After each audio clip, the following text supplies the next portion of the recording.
Hello, yan. So, this is Kege Reacts. Yan. So, for this video, bali, pag-usapan natin dito, no, yung ah, video na nakita ko dito sa YouTube. Bali, na-intriga kasi ako dito dahil ah, isa rin naman akong gamer. Mahilig din naman ako maglaro ng games. And at the same time, graphic designer din ako, no? So, gumagawa rin ako before ng mga logo para sa mga streamers. So, nakita ko tong video na 'to dito sa YouTube na ang title is The Downfall of Famous Filipino Mobile Legends Streamers. So, ang nag-post nito ay si AC. So, subscribe kayo sa kanya. And uh, nag-garner nito ng 139K views in 6 days. So, na-intriga ako, no? Kasi ako as gamer and gumagawa ng mga logo sa mga streamers nung kasagsagan ng pandemic. Napansin ko din, no, yung pagbaba nung mga naging client ko nun before sa pag-stream. Bumaba yung mga nagpapagawa ng mga logos, yung mga nagpapagawa ng ah, mga design para sa YouTube channels nila, no. Hanggang sa ngayon napapansin ko, kumukonti na rin yung mga nag-stream ng mga ah, games, lalo na 'tong Mobile Legends. So, alam naman natin na si Chooks, wala na siya sa Mobile Legends, hindi siya nag-i-stream ng Mobile Legends. So, siya yung isa sa pinakakilalang streamer ng Mobile Legends. So, wala na siya sa ngayon sa Mobile Legends, na siya, ano na siya, um, Honor of Kings, no? So, na-try ko na rin yung Honor of Kings na yan. So, yun, panoorin natin yung video na to kung bakit nga ba nawawala na yung mga famous Filipino Mobile Legends streamers ngayon sa Pilipinas. Sa taong 2018 hanggang sa taong 2021, ang Mobile Legends ang isa sa pinakamalaking mobile game na kinaaadikan ng maraming mga tao sa loob ng Pilipinas. Ang Mobile Legends. Mobile Legends. Mobile Legends. Mobile Legends. Mobile Legends. Hindi pa. Ang kasikatan din ng Mobile Legends ang nagresulta kaya maraming mga YouTubers ang sumubok sa paglalaro nito. And not only did they enjoy Ayan. So, mapapansin nyo, dito sa pinakita niya kanina, mga sumikat daw. Sana yan. YouTubers ang Ayan. Diba? Si Hypebeats, si Chooks, tsaka si Doggy. At kilala naman natin yung mga Mobile Legends streamers yan. Pero, para sa akin, ang pinaka talagang tumatatak si Chooks. Kasi, kung makikita mo yung mga video niya sa Facebook and YouTube, million talaga. Live stream niya, thousands yung nanonood ng live. Tapos yung views umaabot ng million. So, nakikita mo di umaman din sila kasi na-feature din sila sa si Chook sa KMJS. Kapagpaga siya ng bahay kapag stream. sumubok sa paglalaro nito. And not only did they enjoy playing it, but their fans also loved it, which gave birth to one of the most popular Mobile Legends YouTubers and streamers sa loob ng Pilipinas, kagaya nila Doggy, Chooks TV, Ghost Tracker, at marami pang iba. So, ayan, si Ghost Striker. So, ang content naman niya is nagana siya, trash talk. Hindi ko, Riker, hindi ko siya masyado pinapanood kasi, yun nga, parang medyo hindi maganda yung mga words na ginagamit niya. Siyempre, minsan nandito yung anak ko. Ayoko naman narinig nila. So, yan. Si Doggy, tsaka si Chooks, yan, pinapanood ko yan.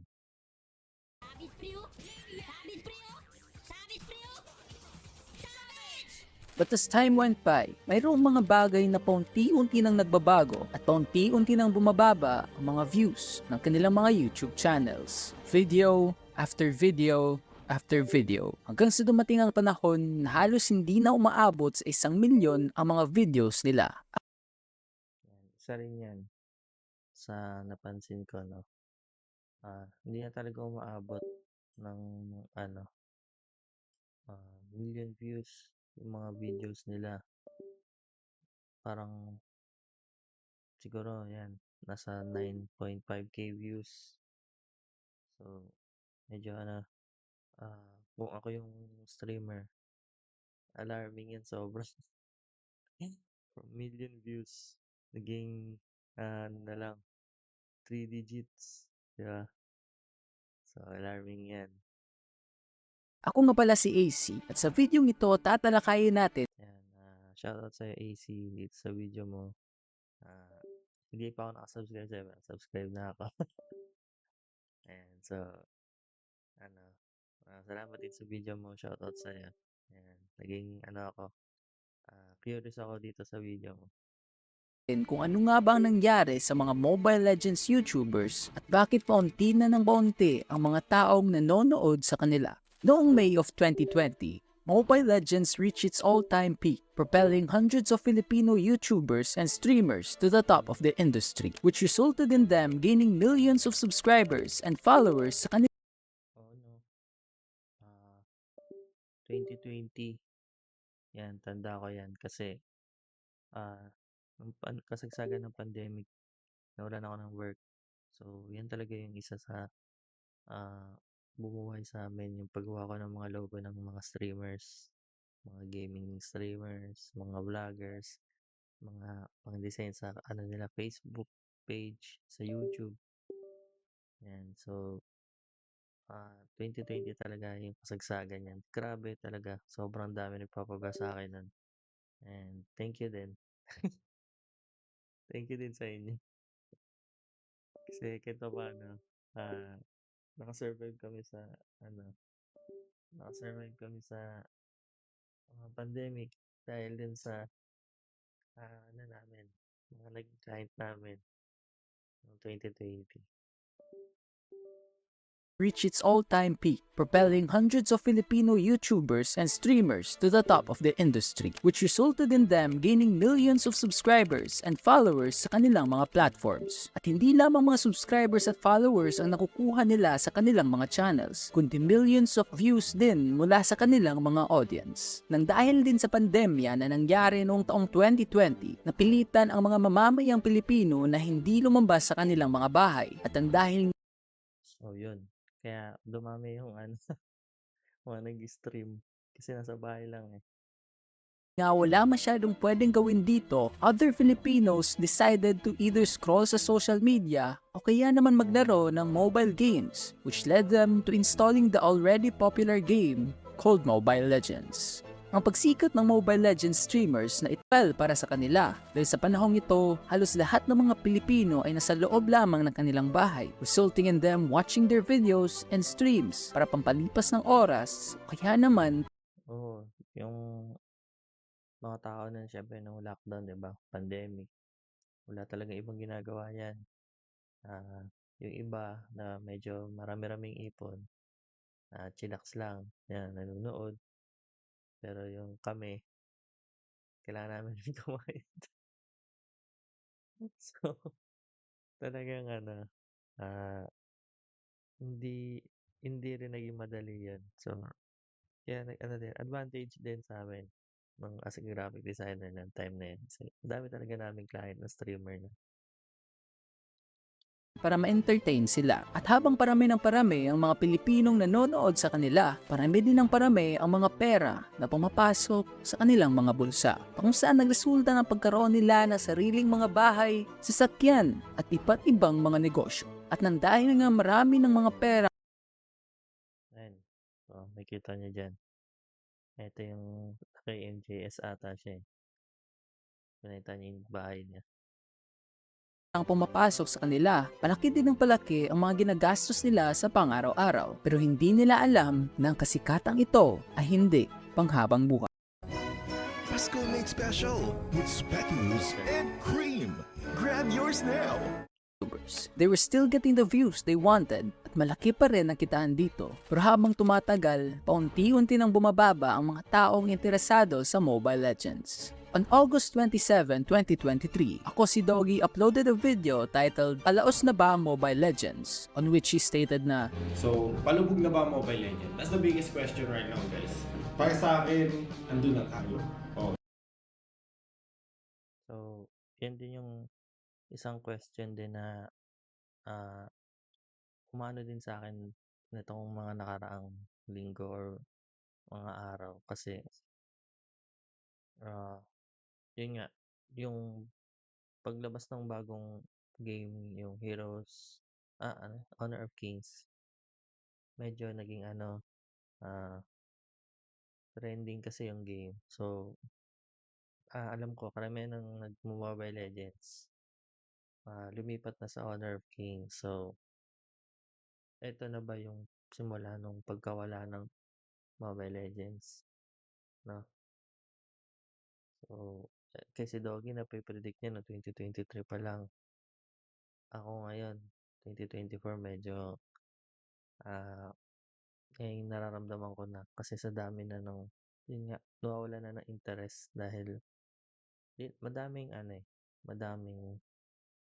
ah, madaming dahilan kung bakit. Dahil siguro yung iba is naging sobrang busy na sa trabaho, then yung mga bata na namulat nung Mobile Legend days na 5 years ago, 8 years ago, medyo nag-matured na, tumatanda na, and siguro nagiging yun nga, busy na sa paggawa ng nila, mga pangarap nila sa buhay. So wala na silang time maglaro. Kaya siguro yun, isa rin yun sa nagiging ah, dahilan. Pero may isa pa ako naisip na isang dahilan. Pero mamaya tingnan natin. Okay. Padating na tayo dun. Hindi na siya lumilipad eh. Ngunit ayon pa kay Doggy, ang rason daw kung bakit maraming humihinto sa paglalaro ng Mobile Legends ay dahil daw sa mga bagong patch, and stating na Yung pinakauna sa rason lahat, I think kaya pababa si Mobile Legend is the new patch kay Mobile Legend sa bagong emblem at saka sa queuing system nila.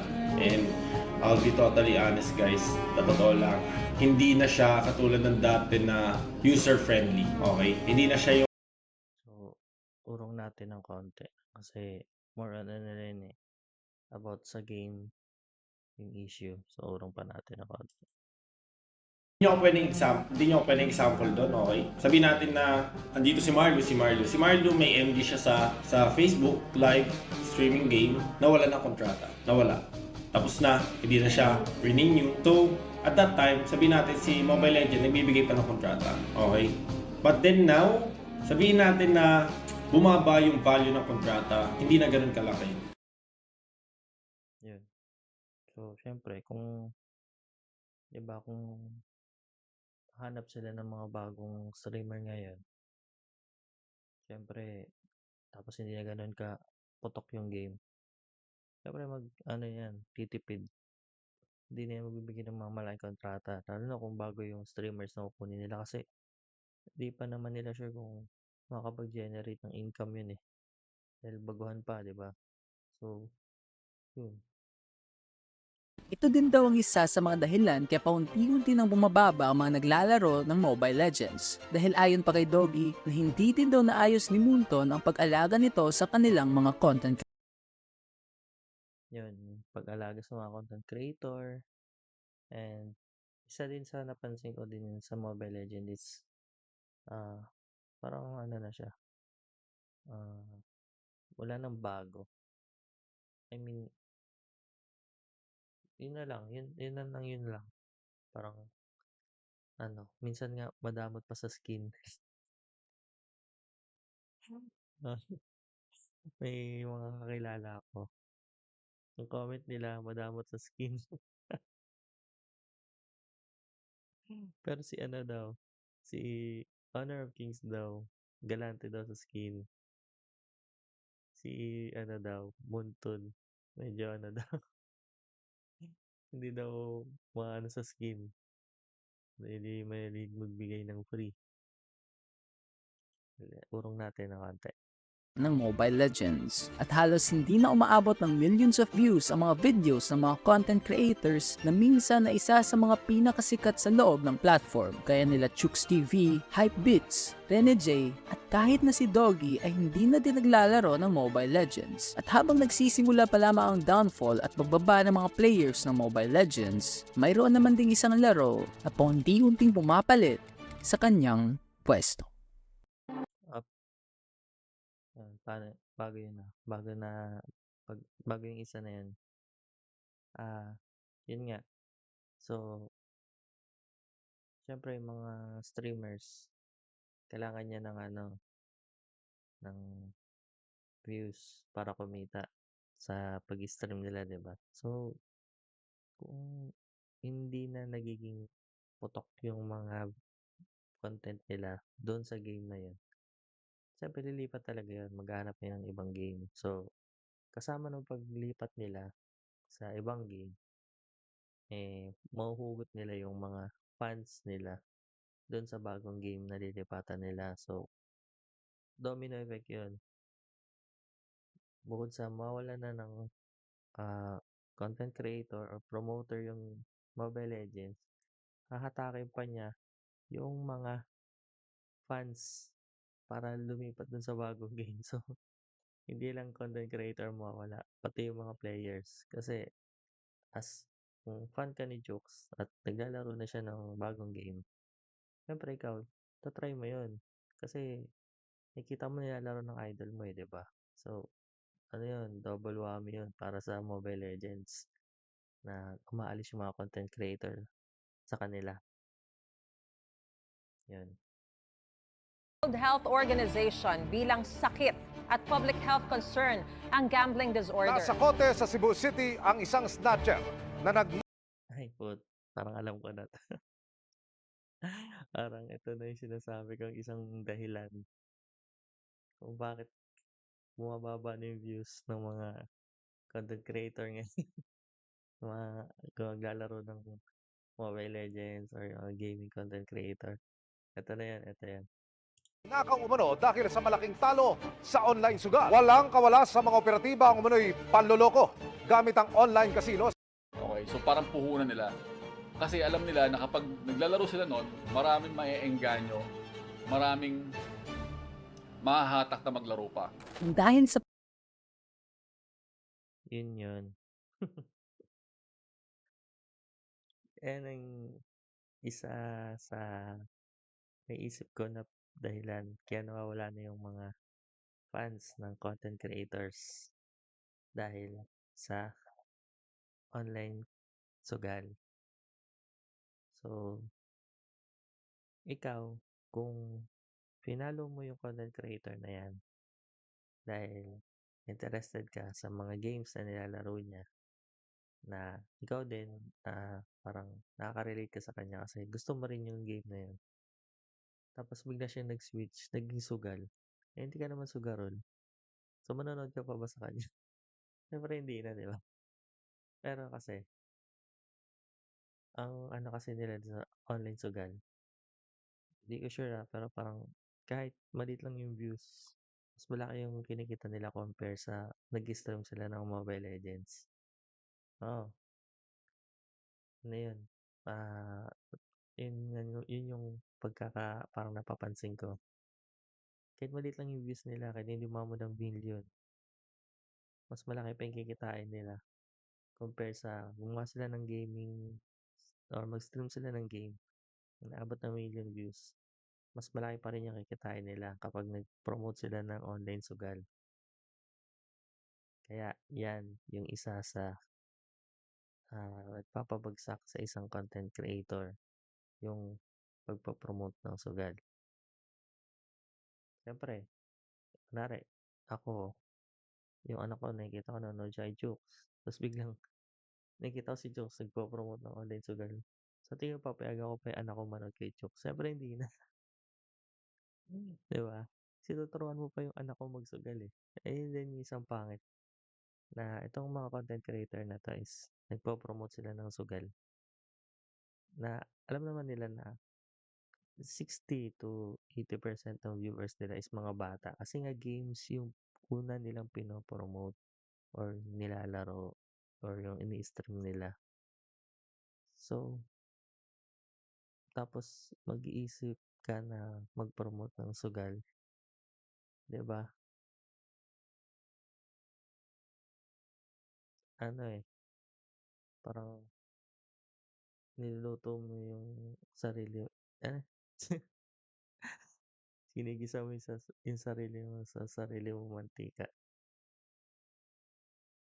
Yun yung isang rason.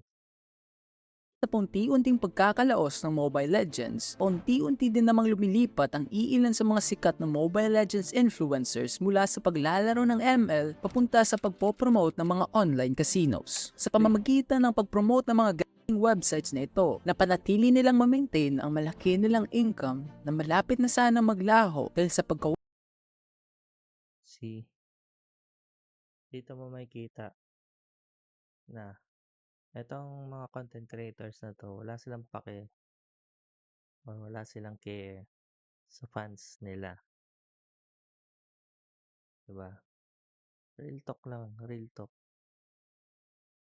Kaya naman talaga sila nag-stream dahil sa pera. Kahit ako, 'di ba? Sino mo naman tatanggi sa pera? Pero siyempre kung, talagang solid yung paninindigan mo o yung 'di ba, na hindi ka magpo-promote ng sugal dahil may care ka sa mga fans mo, lalo na sa mga bata, sa pamilya nung mga viewers mo, hindi ka magpo-promote ng sugal kahit may pera pang involved.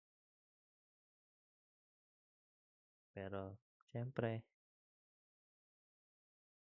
huwag na tayong magpaka-hipokrito, sayang yung pera. Pero 'di ba, ako ayoko kainin yung ano, pero hangga't maaari ayoko talaga kasi hindi naman talaga din ako sugaral kasi wala naman din akong alam diyan.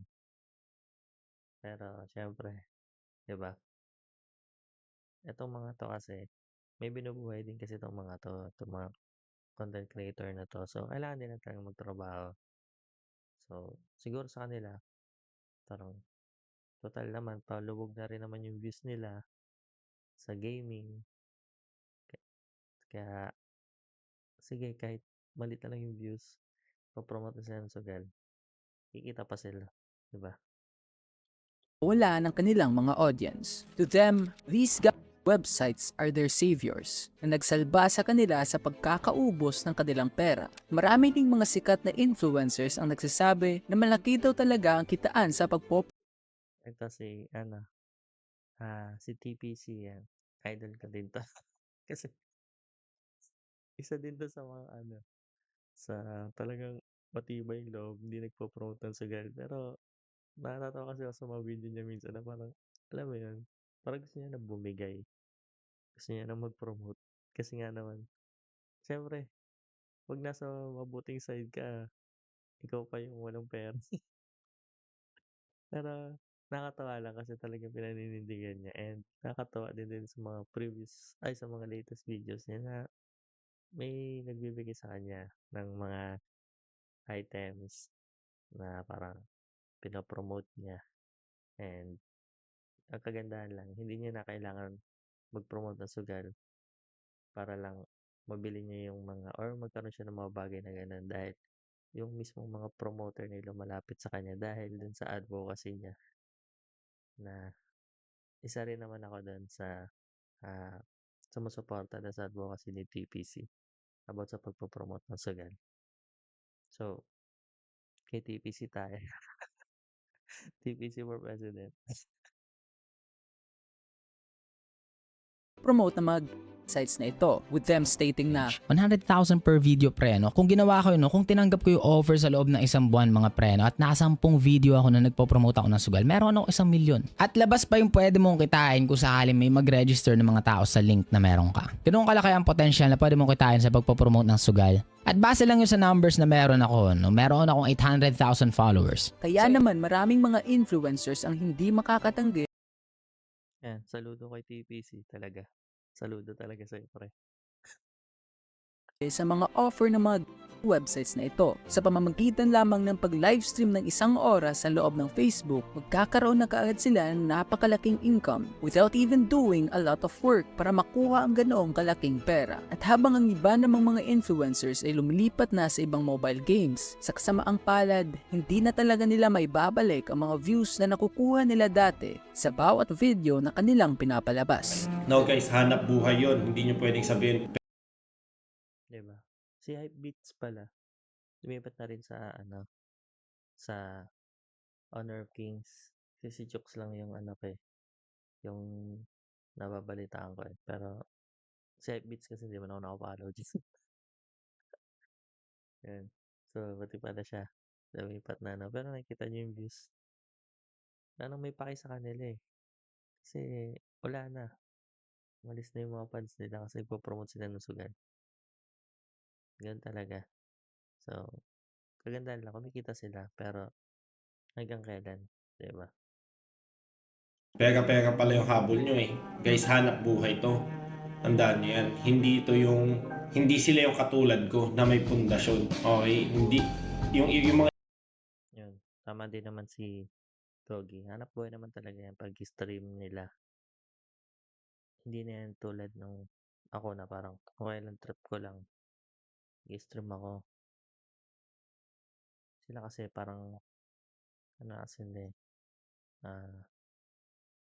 nagbago na kasi yung lifestyle nila. Dahil kumikita na sa pag-stream and kailangan nilang ma-maintain yun. So, kailangan na nilang from parang trip-trip lang na pag-stream. Nandun na sila sa level na naging business na, naging source of income na nila. So, hindi mo na sila mapipigilan kung gusto nilang kumita, di ba?